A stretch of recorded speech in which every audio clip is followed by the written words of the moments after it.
Most people think having the best kind of physique is limited to top bodybuilders and pro athletes. What if I said you can build the top physique for yourself with a little bit of knowledge, discipline, and consistency? Well, here are 5 things you need to build that body. First, we need to ask, what is the top 1% physique? And no, it's not looking like Arnold, a Greek god, or having the best possible physique imaginable. Someone with a top 1% physique is someone that has a good amount of muscle, that's lean, strong, mobile, and athletic. Most people sit around too much, they're too fat, and they can barely move. So here's what you need to do. The first thing you gotta do, train like an athlete 3 to 4 times a week. This includes strength training, hypertrophy, max lifts, explosive lifts, working on your mobility, runs and jumps, and then do some type of cardio, play a sport. Being in a sport, say badminton, martial arts, basketball, soccer, forces you to use your body more. This is what being functional is all about. You're running, you're jumping, you're cutting, you're changing directions. You get used to using your body a lot more when you train like an athlete. And it goes way deeper than just doing benches, squats, and deadlifts. It also has real life applications like walking up the stairs, carrying groceries. You have to be on top of your nutrition, meaning having a good amount of protein and using carbs properly. Most people have nutrition backwards. They're eating too much carbs and not enough protein. This is why it's hard for you to build muscle. Your metabolism sucks.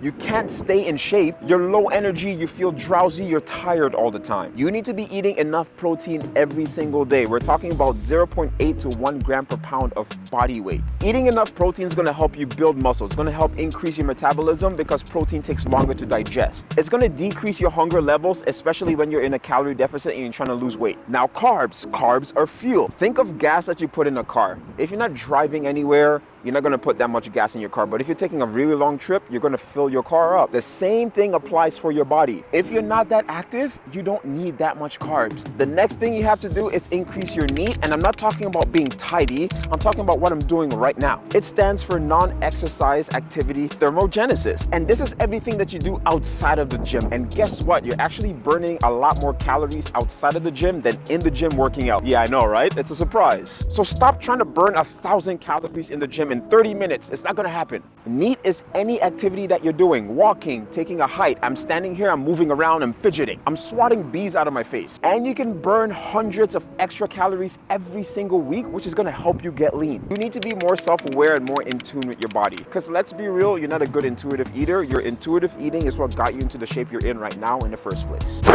Emotional damage. You go off track too easily and then you don't even notice that you're off track until you gain 10, 15, even 20 pounds. 20 pounds later, you look at yourself in the mirror and you're like, I've gained a lot of weight. And it's really hard for you to get back on track or even stay on track. The reasons for this are you have a bad relationship with food, you don't understand the basics fully, and you're not in tune with your body. When you understand the basics like eating enough protein, eating enough fats and carbs, choosing nutritious sources most of the time, strength training 3 to 4 times a week, increasing your activity, listening to your body and monitoring how your body changes. After that, you'll be able to tell if you're too skinny, if you're too fat, if your clothes are fitting looser or tighter. It's like a sixth sense you develop after some years. You can just feel when you're a couple pounds too light or too heavy, but that comes after understanding and repeating the basics over and over and over and over again. You need to be so aware and in tune with your body that you can take a look at the mirror, look at yourself and tell yourself, yo, you're getting chunky. Time to change. And finally, you need to form boundaries. You need to learn how to say no to yourself and to others. Stop giving yourself too many options, especially if you have no self-control. I know that you have your favorite chips, ice cream bars, or even cookie lying around the house. Throw those away and then stuff your house with protein and healthier snacks. Don't skip days in the gym because you don't feel like it. On days like that, you can always do something. You can go stretch, mobilize, do light cardio, lift light weights. There's always something that you can do. Doing absolutely nothing is not an option, because what that leads to is that when you skip one day, you'll skip 2, 3, 4, 5, and it turns into 6 months. When you don't give yourself options, you're decreasing decision fatigue. You've been making decisions every single day, going to work, making decision after decision. When you get home, you're gonna go for the easiest thing available, usually your favorite snacks. So when you make that switch, you're limiting your options and you're making the decision easier for yourself. Learn how to say no to people. This includes family and friends. Because here's a fact. People that have no goals will make you try to feel bad for wanting to improve yourself. You can eat that slice of cake. Stop being so tight. Why are you so obsessed all the time? Why are you always going to the gym? I just want you to do one thing. Take a look at their bodies. Is that what you want to look like?